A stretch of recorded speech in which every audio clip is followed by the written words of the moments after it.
So, and just to clarify, when you said that when children were in a testing situation, then they would demonstrate different competence than in a, so Exactly. you mean you could take the same person, you could give him an English test, and he might seem to know things that wouldn't appear when he was just speaking in a natural situation.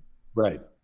Largely people who've had the chance to study, mostly adults. That's where we really, really see it. So then you have the chance to think about it. And that led to the hypothesis that when we speak, when we use a language, when we understand it, we're using nearly 100% what we've subconsciously acquired.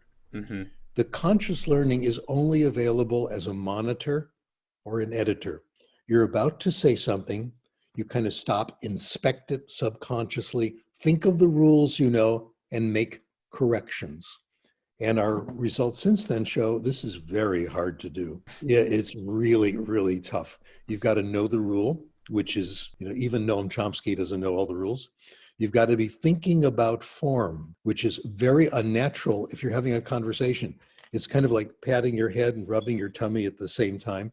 And you've got to have time to apply the rule. And the only time those three conditions are met, know the rule, be thinking about correctness, and have time, is when we give people a grammar test.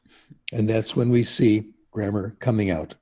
Yeah. And even in my experience, sometimes when you practice applying a rule many times, your brain can kind of install a little subroutine, but then because you've kind of habituated it, sometimes you accidentally overcorrect in situations where it's not applicable. You introduce new mistakes. Absolutely. Or you plan your sentence while the other person is talking, and then you say something that is completely irrelevant. Okay. I got a lot of help on this from someone you've interviewed. I haven't seen the interview yet.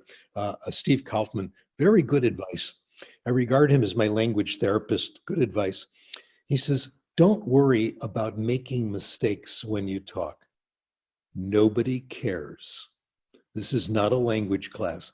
They're more interested in what you're saying, not how you're saying it.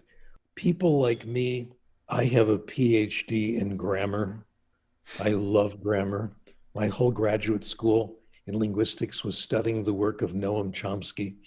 People who love grammar are the ones who become language teachers, and is the problem. So thanks to Steve Kaufman, I was able to just put that aside for a while and just indulge and get lots of good comprehensible input.